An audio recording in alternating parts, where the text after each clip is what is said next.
Over the next 3 days, we're taking you around some of the most underrated national parks in the U.S. We're starting off in White Sands National Park, where we're going to be exploring some beautiful gypsum sand dunes, then heading over to Carlsbad Caverns to explore some of the deepest cave systems in the world.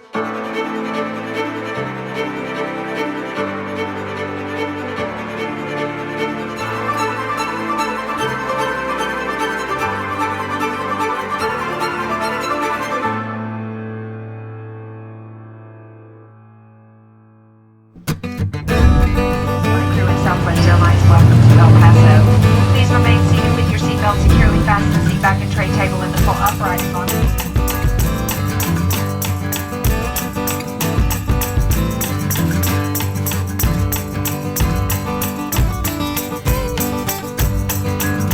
So we made it out here to White Sands National Park. It became a national park in 2019. It was actually a monument before it became a national park. And there's a few things that you want to know before visiting. So first is that dogs are actually allowed here, which is very nice as a dog owner ourselves. They do have to be leashed out on the dunes, but you can bring them to this national park with you, which is really cool. Another thing is if you want to go sledding on the dunes, you can simply head over to the gift shop and they will have some either for purchase or for rent that you can take out on the dunes. So we're about to go do that. We're really excited. And lastly, they do have pretty strict hours here. So unlike some national parks where you can drive in and out before and after hours, this one has strict gates in the way. So unless you have that early entry or the late entry pass where you can come in and out outside of park hours, then you're not going to be able to get into the park. So make sure to check online in advance for when the park is opening. It changes based on season. Also make sure to check that it's open before heading out here because they do test for missiles out here in the middle of the New Mexico desert. So now it is 6:20 in the morning and we're the only ones here at the Backcountry Camping Trail in White Sands. The one thing to note is that it does usually open in March around 7 o'clock in the morning. And so there are some pretty strict times where it's a little harder on photographers to come and see the sunrise, which ended up being absolutely beautiful, and the sunset because it usually is opening after sunrise and before sunset. So if you want to avoid missing the big golden hour, the big beautiful bird, you can apply for a stay late or get an early pass. And I believe it costs about $75 an additional hour. But I think it's personally worth it if you want to stay and capture and get some good photos. It's what we did yesterday and it's what we did this morning. And especially now there's like no crowds and we have it all to ourselves and it's super beautiful. So we thought it was worth it. The only caveat with that is that you do have to fill out these permit requests at least 21 days in advance. So you do have to know that you're coming here and you kind of have to make sure it's not a spontaneous kind of trip. So that's it on the stay late, get in early access entry. We're gonna go shoot some beautiful sand dunes. So this is one of the best trails in the park. We're here on the Backcountry Camping Trail and it's about 1.7 miles all the way around. It's a full loop, so you can do it that way or you can just make it an out and back. There's no official trail though. You just have these little orange post markers that you can follow. It is quite easy to get a little disoriented out here and kind of get lost. So that's why they have these markers for every single trail out here. But this one is the one we did for sunset last night and it's what we're doing for sunrise this morning. And it's absolutely beautiful. There's only 5 trails in this park, so you don't have a ton to choose from. But this is one of the ones where you're actually in the sand dunes and you get to explore and play. So we'd recommend having some trail data downloaded for all of these hikes in the event that you do get lost, because that way you can kind of retrace your steps with digital waypoints. We always use all trails for this, but you can see I have the White Sands Backcountry Trail and I'm currently recording. So if we were to get lost, I can just retrace my steps using my previous location waypoints. So that is nice to fall back on. Just make sure you charge your phone. Mine's not super high right now, but we did this trail yesterday, so we're pretty confident. But have a charged phone, bring a portable charger, put it on airplane mode if you want to preserve battery. I actually do have some service out here right now. I have 1 or 2 bars of 5G. I have T-Mobile, but not everyone's gonna have service out here. So if you do get lost, you might not have service to call for help. So very important to stay prepared out here, especially since the environment can be pretty harsh in the desert. One thing we do want to remind you of is the sand is freezing. Since it has this beautiful white color, it absorbs no direct heat. Even on super hot summer days, the sand continues to stay nice and cool without taking in a ton of the heat like you'll find on black sand beaches that like burn your feet. So I would highly recommend bringing shoes. Yesterday I was barefoot out here walking around and my feet are definitely a little raw. They were a little cold this morning, so would highly recommend either bringing like some Tevas or some sandals that are gonna protect the bottom of your feet at minimum. But if it's like a cold morning today in March, then I would highly recommend wearing shoes. Another thing to note, especially when it's sunny out like this, there's no clouds in the sky and there's fog, so it's all bouncing off each other, you need to bring sunglasses. I would definitely walk away with either burnt eyeballs or something if I did not bring sunglasses today. So I highly recommend bringing sunglasses. It'll just help protect you out here. So something else to keep in mind is that even if the weather says it's gonna be beautiful and sunny, because the wind out here can be so crazy, it looks like you're driving through a snowstorm and the visibility goes down to absolutely nothing. So we just came back into the park in the afternoon and we were hoping to go do the Alkali Trail, or I think it's the Alkali Trail.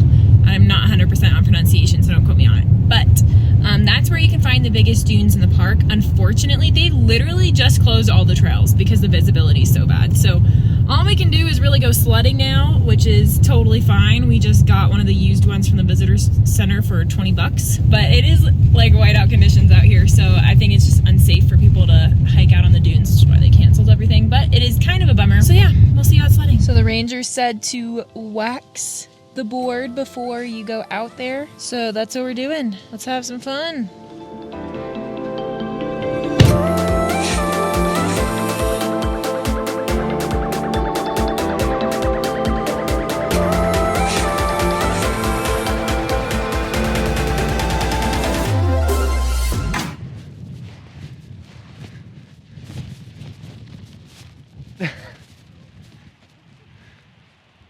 I'm too heavy, I think.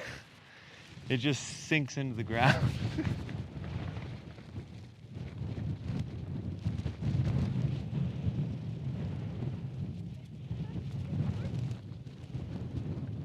White Sands National Park is honestly pretty small. You start at the beginning of the drive. It's called Dune Drive. It's an 8-mile cruise in, takes you to the very edge of the park.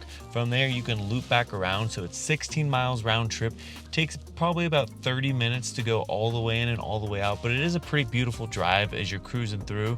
One thing to note as well is if you are renting these sleds, if you return the sled back to the store, you get $5 in sled bucks, which means 2 ice creams. So we returned our sleds, basically got 2 ice creams. It costs $20 to buy the used sled and return it, and then it's $25 for a new one, or you can bring your own. But I thought that was kind of fun. Unfortunately, due to the weather, the crazy wind here, you literally cannot see anything. We're gonna be wrapping up our time here in White Sands National Park, but that's totally okay. All you really need here is 1 full day.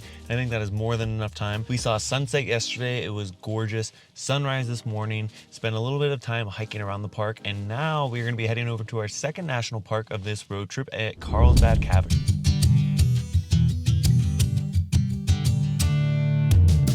We are here at Carlsbad Caverns National Park. We had about a 3.5-hour drive, and now we are here. We stayed in some BLM land right outside of Carlsbad, and today we're gonna be taking you into some of the beautiful caves here. They're actually the biggest caves in all of the USA, which is pretty incredible. The 2 things that we have on our mind are we're gonna be doing the natural cave entrance. We're gonna be doing the big room tour, which is actually the largest cavern in the entire national park, and we're gonna see if we can get tickets to go into and do the King's Palace. When we looked online, they were not available, but we heard sometimes you can walk up and that they are available here. So we're really excited to spend the half the day. It is extremely windy out today, so we are pretty excited that we get to go under the caves. We can get out of the wind for a little bit, because yesterday in White Sands National Park, the wind was insane.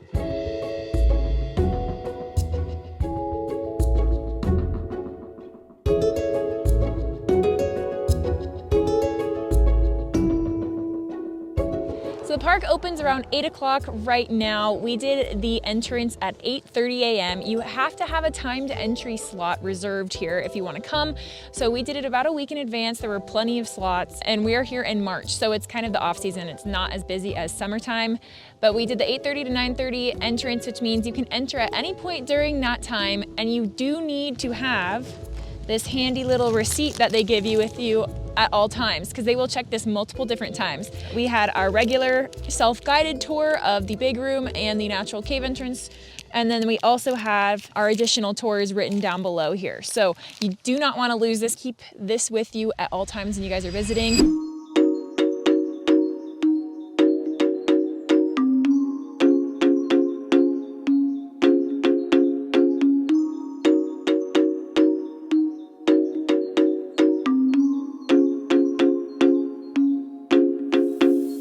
So when it comes to the natural entrance trail, we'd recommend doing it. It was super cool. And if you just do the elevators on the way down, you're missing a ton of really cool features in the caves. However, if you are on a time crunch, taking the elevator up and down is not a bad thing. It really doesn't take that long at all. And it did take about an hour or so to do the full big room. So just give yourself enough time. If you are planning on coming here, we'd recommend a full day to explore. They stop letting in people in the caves around, I believe, 3:30. And that is mainly just for safety reasons. Also because they have a ton of bats that fly out at sunset every single day at 5 p.m. where you can go sit outside of the natural cave entrance at 5 p.m. and see them all fly out and this crazy thing happens. Unfortunately, you can't record it. You can't have your phones or video out because it might disturb the bats. Super cool if you get the chance to stick around and do that as well. All right, we are headed down the elevator for part 2 of our tours here at Carlsbad Caverns. We booked the King's Palace tour. This one is with a ranger guide. Our last tour of the big room was self-guided, so slightly different.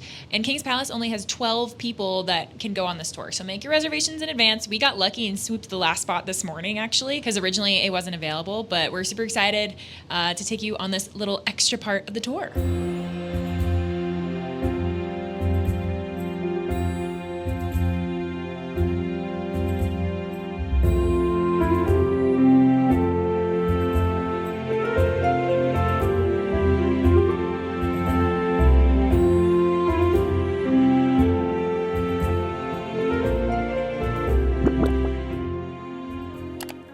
If you guys liked our New Mexico National Parks road trip, make sure to hit the like button and subscribe, and we'll see you next week with a new adventure.